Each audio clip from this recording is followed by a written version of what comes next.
Years ago, I remember getting myself a copy of Kirby and the Forgotten Land. Unfortunately, due to some real-life troubles and circumstances out of my control, it ended up just going to my ever-growing backlog.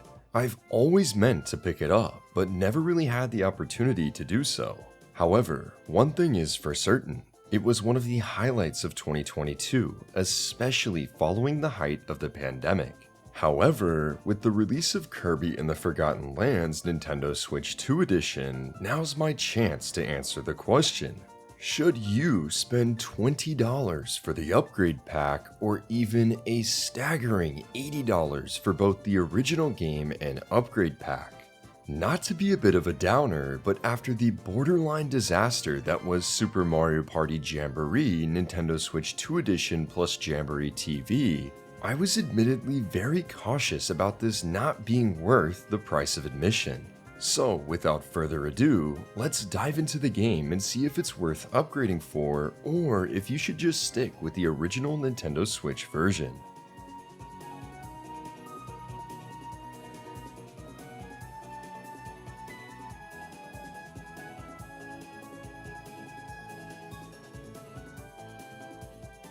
In Kirby and the Forgotten Land, our titular protagonist Kirby gets sucked into a vortex that connects to a brand new world. There, he meets a mysterious new companion named Elfilin and learns that the Waddle Dees have all been captured due to an attack by several monsters that the game calls the Beast Pack. And of course, Kirby isn't the type to leave his friends hanging, so he sets out on this journey in order to rescue them and to learn more about this new strange world. And that's really the entire premise of the game. The story features hardly any dialogue after the initial cutscene.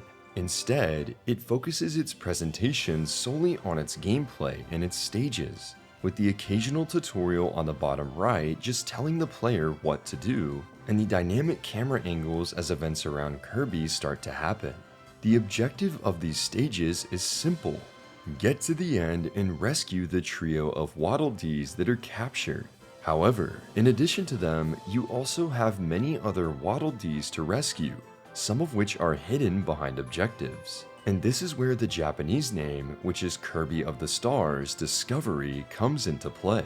This game is all about discovering the various stages and their secrets. Which, speaking of, it has to be said, these courses feature what I can only describe as some of the most ingenious pieces of level design HAL Laboratory has ever made. Each level has an interesting gimmick to it, and it is a joy to go through them. With that said, I do think that there is one core issue though, and that is the mini-bosses. There are only 4 of them, and after you're introduced to the 4th one, they reappear over and over again, feeling rather repetitive, especially in some stages where you're essentially just doing a boss rush of them over and over again. As you clear enough stages and rescue the Waddle Dees, they'll slowly rebuild their village, adding in several amenities such as a coliseum and my favorite spot, the weapon shop. By collecting blueprints scattered across the world, you're able to upgrade Kirby's copy abilities into significantly more powerful ones. My favorite has to be the Meta Knight sword and the Dragonfire abilities.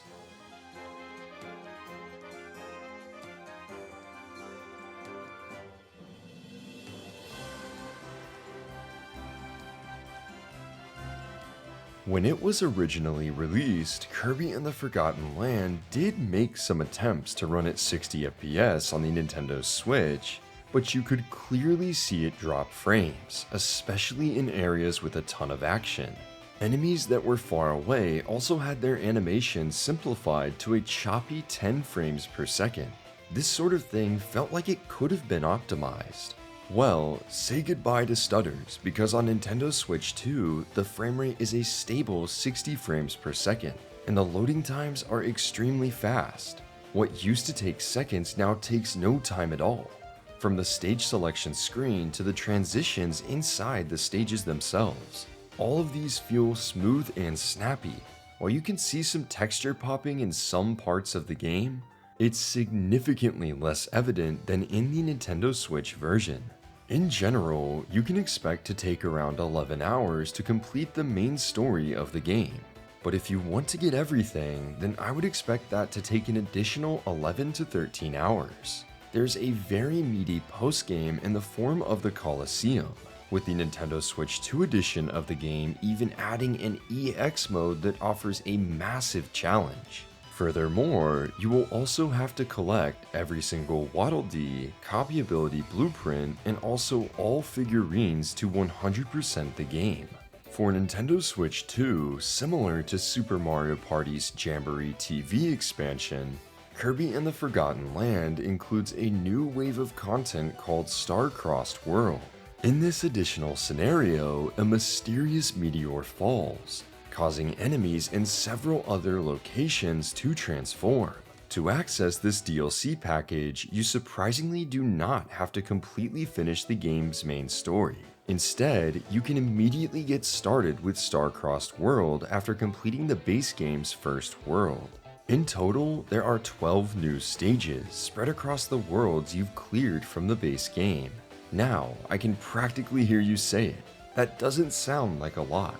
And you'd be right. Star-Crossed World doesn't really add hours upon hours of gameplay, and I would go as far to say that you can get through the entirety of this expansion in less than 2 hours, maybe even on a single sitting. And this is where it dawned on me. This is our third $80 game from Nintendo, because the base game is $60 and the upgrade pack is an additional $20 on top of that. After playing through Star-Crossed World, I don't think there's that much content here to justify its price. Don't get me wrong, I love these new levels. They provide a fresh new take on otherwise familiar scenery, and the way HAL Laboratory decided to change them up is marvelous and really innovative at times. Furthermore, Star-Crossed World introduces new enemies and even a new boss, but doesn't address one of the base game's core issues, those mini-bosses. All you get are crystallized versions of them with slightly new attacks, but they're ultimately still the same. I would have half expected we would see something new rather than repeats of the same bosses. Despite my gripe with the mini-bosses, this expansion is still fun, but I just don't think it justifies its price enough.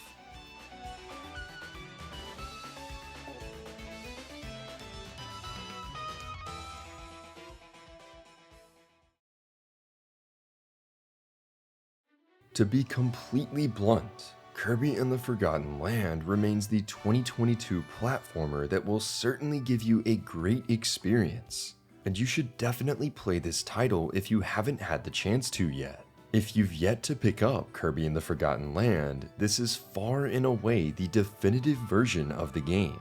It's one of Kirby's best games ever, featuring innovative stages and just an excellent 3D platforming experience. The Nintendo Switch 2 upgrades to framerate and resolution are fantastic, and Star-Crossed World is fun too, with solid new twists on familiar levels. Yet the fact remains that if you want to get the Switch 2 experience, then you'll be forced to shell out $60 for the base game and another $20 for the upgrade pack, totaling up to $80. I struggle to recommend the Switch 2 edition at $80 unless you can somehow find a physical copy for below MSRP. The game and the new content are both excellent, offering an amazing 3D platformer. However, the additional 2-hour expansion being $20 feels like a big ask, especially when looking at other similarly priced DLC on the market.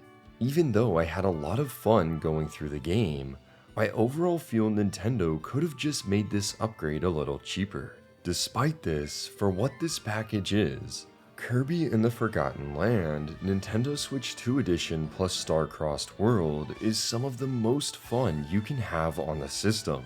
Just be prepared to probably spend more than you'd like, whether you're a newcomer or a returning player.